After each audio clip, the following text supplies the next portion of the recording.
Y con esa musiquita que nos conecta con nuestro invitado del día, hoy vamos a hablar con Lucy Roldán. Lucy Roldán es psicóloga clínica y ella aborda varios temas con nosotros, también en su podcast.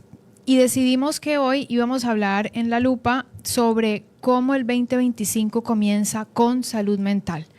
Creo que vamos a hablar de temáticas como el autocuidado, el autoconocimiento, la adaptación, la flexibilidad. Son palabras que tú ya me dijiste que íbamos a abordar en este tema. Lucy, bienvenida. ¿Cómo te fue en este fin de año, inicio del 2025? Gracias. Me fue muy bien. Tuve la oportunidad de volver a Colombia, de estar en Medellín con familia. Disfrutando la ciudad, alimentándome de los amigos, las amigas, el cariño de las personas. ¿Cómo describirías tú esa ciudad, Medellín? Medellín es una ciudad llena de verde, es como un paraíso en cuanto a actividad cultural, la atención de las personas. A uno le parece como increíble que la señora que atiende la gasolinera le desee un buen día, que cómo le fue en el año. O sea, es una amabilidad que se me olvidaba que era que la encontraba en todos los sitios. Y entonces, es muy cotidiana, ¿no? Es el vendedor, claro, el taxista. Entonces yo diría que es una ciudad muy verde y muy amable. Y muy cultural. Y muy cultural también. Chévere, o sea que llegaste Llegué recargada. Como recargada de pila, recargada, y creo y deseo para todos quienes nos escuchan, pues que su inicio de año tenga esta característica. Creo que nos vimos abocados a recibir deseos por el nuevo año y a darlos, y hablar de salud pues estaba dentro de las cosas que deseamos o que agradecemos haber tenido, porque creo que todos hemos oído la expresión que cuando tenemos salud tenemos todo. Y le agregaría que la salud completa es también con la salud mental, porque yo puedo tener salud física, pero si no tengo salud mental, realmente no tengo salud. Entonces, creo que es una linda forma de empezar haciendo conciencia de cómo pequeñas acciones de la vida cotidiana, y ojalá que las volvamos habituales, pueden contribuir a prevenir problemas que afecten nuestra salud mental o simplemente a potenciarla, a cómo garantizar que nuestra vida tenga espacios en los cuales nos cuidemos, y quizá ese concepto es el primero sobre el cual… Me interesa mucho que lo abordemos, porque me gustó que propusieras al autocuidado como uno de los principales conceptos para pensar o mirarnos en el 2025. Sí, es como, yo diría que hay como una ABC en la salud mental. En la definición está tener un estado de bienestar. Por estado entendemos general, no es solo momentáneo, sino como una tendencia a sentirnos en general con bienestar. Y ese bienestar se desprende de tres cosas fundamentalmente: de que podamos estar desarrollando nuestras potencialidades, de que podamos estar afrontando las tensiones normales de la vida sin sentir que ellas nos sobrepasan. Es decir, todos vamos a tener tensiones inevitablemente, pero cuando experimentamos esta sensación de que sí podemos con esas tensiones, que somos productivos. Que es como cuando nos decimos o nos sentimos, cuando deseamos, te deseo fortaleza, cuando decimos eso, ¿no? Como fortaleza para lo que venga. Para enfrentar lo que sea que te toque enfrentar. Entonces, un estado general de bienestar en el que la persona experimenta desarrollo, que está caminando por lo menos en el desarrollo de sus potencialidades, que puede afrontar las tensiones normales de la vida, que puede ser productiva o productivo en cualquiera que sea su área de desarrollo. Y también se le agrega un ingrediente muy importante, y es que le pueda yo ser útil a mi comunidad o a las personas con las cuales me desenvuelvo. ¿Eso entra en el diario. autocuidado? Sí. Eso entra en el autocuidado. ¿Y tú crees que ese último tiene que ver con, es independiente de cualquier edad y generación? Sí, ¿Sí? absolutamente, absolutamente, porque en estas conversaciones a menudo tocamos el tema de que el bienestar es integral y no puede haber solamente una mirada hacia uno mismo, sino que debe incluir las relaciones con las personas más cercanas. Entonces, en esa dirección es que hablamos de que en el cuidado, las cosas a las cuales debemos atender, está cómo nos relacionamos con el otro. Con el otro. Y yo sí creo que cuidar al otro te hace, más que cuidarlo, pero pensar en la otra persona. Sí, pensar en el otro, ayudarlo si es necesario, cuidarlo, da un sentido de satisfacción increíble. Cuando tú sabes que ayudaste al otro. Inigualable. Sí, tú sabes que, wow, valió la pena estar aquí. Uh-huh. Y cuando alguien te ayudó, valió la pena ese momento. Claro. Eso te hace sentir muy especial. Uh-huh. No hay una entrega de algo físico, no hay un objeto que valga más que esa ayuda, esa colaboración y saber que al otro le serviste. Claro. Sí. El que podamos recibir esta retribución que da el hacer cosas pequeñas también por las personas que tenemos alrededor. Siempre cuando hablamos de beneficio a la comunidad tendemos a pensar en cosas como grandes, pero parte de la idea es verlo como en lo sencillo, en lo cotidiano, en las personas que tenemos más cercanas, en mi compañera de trabajo. De hecho, el compañerismo es también parte de las cosas que a diario podemos hacer para cuidar no solo nuestra salud mental, sino la de las personas que nos rodean. Entonces, autocuidado y autoconocimiento serían como parte fundamental de la salud mental. Para este 2025, como empezar a plantearnos cómo tal vez no repetir lo que venimos haciendo desde el año pasado, que está alejado de nuestro autocuidado. Uh-huh. Que ya sabemos, y yo creo, seguramente habrá personas que estén de acuerdo conmigo y habrá otras que no, pero la verdad es que sí, el 31 era un día y el primero fue al día siguiente, un día salió el sol y el día se reprodujo igual y todo esto, pero uno le pone una intención. Uh-huh. Y esa intención es la que te permite prosperar, hacer cambios, mirar la vida de otra manera, a lo mejor tener una retrospectiva y luego proyectar cómo quieres ser. Entonces, son como unos simbolismos que le damos a la vida, porque si no... En efecto, es un símbolo, pero que nos invita a, como tú decías, hacer una evaluación del pasado, del 2024, y mirar el 2025 un poco con esa pregunta por delante: ¿qué quiero mantener y qué cosas me gustaría trabajar por cambiarlas? Y por supuesto que lo que hacemos con conciencia más probablemente nos conduzca en la dirección que deseamos. Ese es un tema importante también: autocuidado, autoconocimiento y conciencia. Porque si vamos por la vida en piloto automático, no estamos tomando conciencia de qué nos está haciendo bien y qué nos podría estar haciendo mejor. Porque, a ver, hay cosas que yo puedo controlar y cosas que no puedo controlar. Entonces todos decimos, ay, ojalá que el 2025 sea mejor, sea más estable, vienen elecciones y hay crisis energética y todo lo que venimos hablando desde el año pasado. Pero si yo solo me quedo en eso, que es lo que no puedo controlar, ¿cómo puedo esperar un cambio en mí y en mi entorno? Solo a través de estas decisiones, porque también eso es una decisión, ¿o no? Sí, sin duda, es una decisión ocuparme de lo que sí dependa de mí, porque de otra forma pues estamos enfrentando muchas emociones negativas o mucha frustración, mucha desesperanza, cuando de lo que se trata es justo que podamos encontrar esas pequeñas razones para estar optimistas, para creer que sí podemos conseguir algunas de las cosas que deseamos o necesitamos.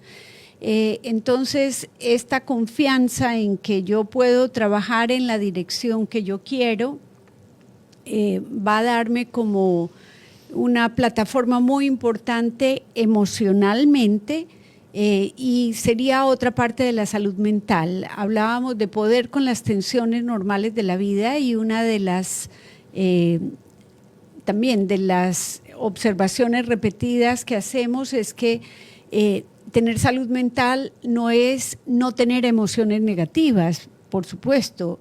Todos vamos a enfrentarlas necesariamente. Cuando hablamos de emociones se trata primero de reconocerlas, como abrazarlas en el sentido de no estarnos evaluando negativamente por sentir A, B o C emoción. Como no juzgarme, o sea, no juzgarme. Me reconozco que estoy, no sé, brava, ansiosa por este ansiosa. tema, pero no me juzgo por eso, sino que digo, bueno, entonces como ya estoy así, ¿qué hago? Exacto, y Sí. entonces en ese ¿qué hago? Es cómo gestiono. Entonces el reconocimiento de la emoción, la gestión de ella y por supuesto la expresión, porque no se trata tampoco en salud mental de tragarme todo lo negativo que experimento, porque eso tal vez me pasa factura más adelante. Entonces, ¿Y ahí cómo hacer con las personas que suelen tener este hábito de no, y digo suelen, porque pues, yo soy muy expresiva, por ejemplo, me gusta mucho compartir lo que siento con las personas más íntimas y más cercanas, no con todo el mundo, pero hay gente que yo sí veo que se guarda mucho. Ahí cómo gestionas eso que estás sintiendo, que estás viviendo. Siempre la gestión de las emociones pasa por un tema de decisión personal, decir, si yo reconozco que tragarme mis emociones me hace daño y que tal vez no he estado acostumbrada, que a lo largo de mi vida no he desarrollado las estrategias para expresar mis emociones, pues puede ser uno de los objetivos que yo me planteé para este año. Pero insisto, yo no puedo hacer eso por la otra persona. Siempre pasa porque la persona lo decida y empiece a experimentar y a darse cuenta que tal vez no pasa nada terrible, porque es que cuando expresamos nuestras emociones nos conectamos y le damos a la otra persona la posibilidad también de expresar lo que le produce mi expresión de la emoción. Es decir, yo puedo tener un contacto mucho más cercano, mucho más íntimo y más profundo si me permito contar algo de mí y al mismo tiempo esa persona se va como a sentir en la necesidad de ser recíproca y por ende el vínculo tiende a ser más estrecho. Empieza a ser más fuerte. Las mujeres tenemos mayor facilidad, somos como buenas para eso, ¿no? Como a contarnos nuestras cosas y a generar vínculos a través de esas historias que nos estamos contando con quien ya pensamos que tiene la confianza suficiente para yo compartir esta situación que estoy viviendo o esta emoción. No sé si desde la consulta pasa lo mismo, la mujer expresa mejor que el hombre, pasa algo ahí que tal vez hay como una difícil gestión de expresión de estas emociones. Yo diría que como generalidad sí, lo que pasa es que la causa de esto es más cultural. Se ha visto en educación que a los hombres se les pide más el control de sus emociones, especialmente de las que puedan manifestar alguna vulnerabilidad. Entonces no se sienten libres para expresar. Pero la buena noticia es que eso viene cambiando. De hecho, la mayoría de los pacientes hace 30 años eran mujeres. Yo hoy podría tener en igual proporción. De hecho, hoy me han pedido 2 hombres una cita nueva. Entonces, no creo que, como digo, hay varias cosas que a mí me dan mucho optimismo frente a hablar de salud mental y es que creo que cada vez está siendo un tema más visible. ¿No te parece a ti que desde pandemia en particular, no solo porque tenemos esta estadística de cuánto han crecido los problemas o cuánto más hemos abierto la ventana para decir tengo ansiedad, tengo depresión o cualquiera de las manifestaciones que expresan el no pasar por un momento de bienestar o de mala salud mental, por así decirlo? Pienso, sabes, que también ha ayudado, yo creo que las redes sociales han contribuido a que a que se haya puesto sobre la mesa la conversación de la salud mental. Por increíble que parezca, quienes tal vez en los 80 proyectaban cómo iba a ser el futuro, ¿te acuerdas? Que decían cómo se iba a visualizar, o tal vez en los 70, no lo sé, qué iba a pasar, pues iban a decir que se iba a democratizar más la información. De hecho, la información se ha democratizado más porque todo el mundo tiene al alcance, bueno, todo el mundo, eso es una generalidad, pero la mayoría de las personas tienen a su alcance un celular donde pueden empezar a informar. Fake news es una cosa y la otra, pero también la capacidad de compartirle al mundo lo que están viviendo. Después acuérdate que salió esto del Big Brother, que fue como una especie, y esto fue antes de los celulares, en donde empezábamos a ver cómo la gente se sentía ahí adentro y nos dimos cuenta que a la gente le gustaba escuchar y ver lo que el otro estaba sintiendo. No, y ha sido realmente invaluable el que figuras que tienen algún protagonismo en eso era lo otro que iba a decir. En el cine, en la radio, en la televisión. Músicos, actores, actrices, hablando sobre su fragilidad y no pasaba nada. De acuerdo, y esto ha ayudado a desestigmatizar el tema de la salud mental, porque todavía sigue habiendo personas que creen que esto es un tema de locos, que son unos cuantos y pobrecitos, pero realmente no es así. O sea, pobrecita la persona que se guarda todo y no pobrecita, se siente en libertad de expresar o de procesar incluso lo que le está pasando.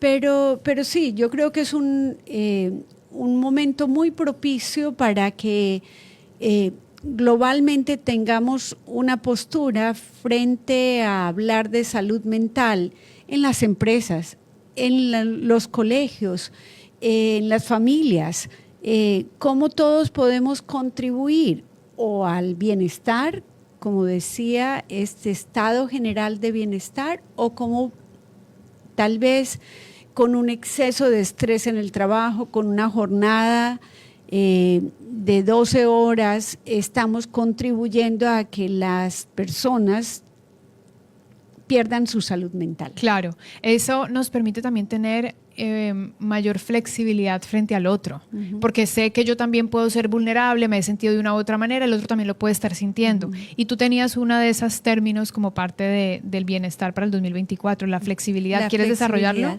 Sí, una de las variables, lo contrario de la flexibilidad es la rigidez, y la rigidez en todo sentido hace más vulnerable a las personas. Lo que se ve aparentemente como muy deseable, estar en perfecto control de todo, termina siendo como una máscara y emocionalmente termina siendo perjudicial. Los orientales dicen, ¿quién soporta más los grandes vientos, el roble o el bambú? Claro, el bambú, que tiene la posibilidad de tambalearse de un lado al otro. Entonces, flexibilidad mental es que tengamos esa posibilidad de que incluso lo que vemos como deseable, si no se pudo dar, podamos voltear la página y seguir a otra cosa, y no quedarnos anclados en que esta era la única manera de hacer eso. Trabajar por nuestra flexibilidad en la vida cotidiana puede ser tan sencillo. Yo creo que te quita muchos estreses también, claro, ¿no? Trabajar la flexibilidad te puede quitar un nivel de ansiedad impresionante. Claro, es el poder decir que le está agregando mucho estrés a mi vida innecesario, porque tal vez la manera como nos proponemos o a veces la cantidad de cosas que nos exigimos a nosotros mismos. O sea, yo a veces en mi consulta me he encontrado con personas que cuando yo voy a ver su día, le pido a esa persona que me describa cómo es su día, no hay un rango de error, ni siquiera la posibilidad de 10 minutos en el día no estar programada. Entonces, desarrollamos estilos de vida donde no hay tiempo para estar en contacto con nosotros mismos, y sería lo contrario de eso lo que estamos diciendo para promover una buena salud mental. A diario tener esa posibilidad de conectar con el presente, con reconocer cómo nos estamos sintiendo, darle espacio al ocio, a la recreación, al descanso, a la buena alimentación y en especial a la socialización. Uy. a nuestra... Después del COVID eso se volvió muy difícil. Muy difícil, ¿cierto? A veces somos más formales, esa es otra de las cosas ¿A qué te refieres con eso? bonitas que acabo de experimentar en Colombia, como que más fácil se hace una reunión con alguien o te dice, no espontáneamente sé, vamos a se dio. caer en tu casa, desayunemos. Entonces, como que no hay tanta formalidad para encontrarnos los amigos, como que puedo yo pasar por tu casa y tomarme un café, a veces sin llamar o llamando, pero sin tanta como formalidad. Protocolo previo a, porque luego hasta ni el plan se da. De acuerdo. Permitirte dentro de la flexibilidad que hasta eso pase. Sí, y esto de abrirle espacio a cultivar las relaciones que tenemos con todas las personas que querramos, pero con los hermanos, con las amigas del colegio, en fin, cultivar las relaciones es una de las fuentes de salud mental más grandes que tenemos. Bueno, para este año, ya hablamos en presente, son muchas cosas las que podemos entonces autoanalizarnos y preguntarnos de qué queremos dejar atrás, qué es lo que no queremos más y qué puede estar a nuestro alcance para cambiar.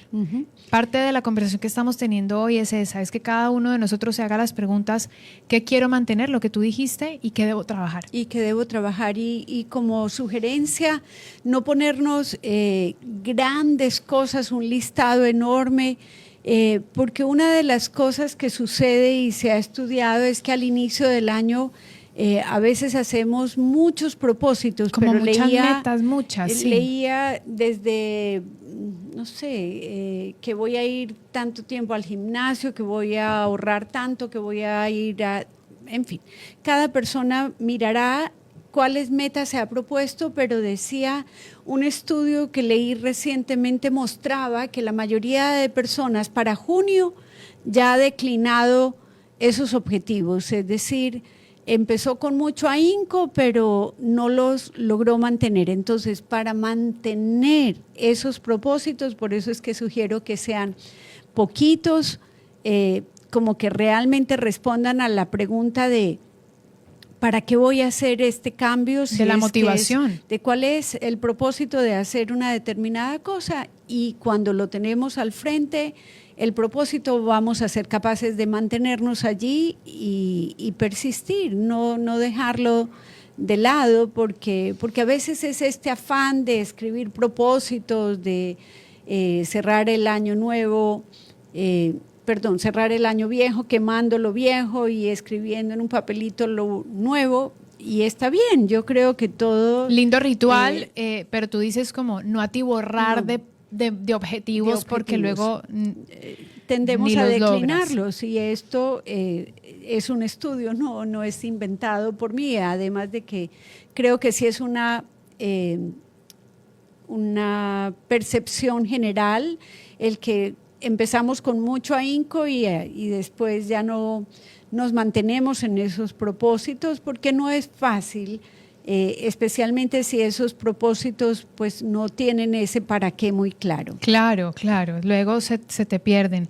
Hoy estamos conversando con Lucy Roldán, psicóloga clínica. Nuestro tema de hoy es el 2025 comienza con salud mental, y ella nos llevó a algunas formas de vernos, entendiendo que pensamos en el autocuidado, pensamos de una manera optimista. Me gustó que dijiste la palabra optimismo y creo que nos tenemos que quedar con eso en medio de tantas cosas. Creo que no hay que perderlo sin llegar a un optimismo tóxico, siempre lo digo, no vale la pena pensar cómo llegar a esos extremos. Hay gente que dice, no, es que es optimista tóxico. No, es que es la forma de ver la vida, porque de lo contrario te puedes ir por lo contrario el bienestar. Hablaste de hacernos la pregunta de qué quiero mantener, qué debo trabajar entonces, buscar espacios de ocio, de recreación, de descanso, de socialización. Hiciste énfasis en cultivar las relaciones, en no escribir muchos objetivos, sino los que de verdad nos están motivando a algo. Y creo yo que esta conversación nos puede llevar a todos a hacernos esos planteamientos que queremos para el inicio de este nuevo año. Sí, y con toda seguridad trabajar en este cuidado de nosotros mismos y de las personas que tenemos alrededor, con toda seguridad va a contribuir positivamente a nuestra salud mental y a las de las personas que tenemos cerquita. Muy bien. Primer lunes del 2025 y decidimos que la conversación iba a girar en torno a la salud mental y así fue. Esta es la conversación que le da pie al resto del año, Lucy.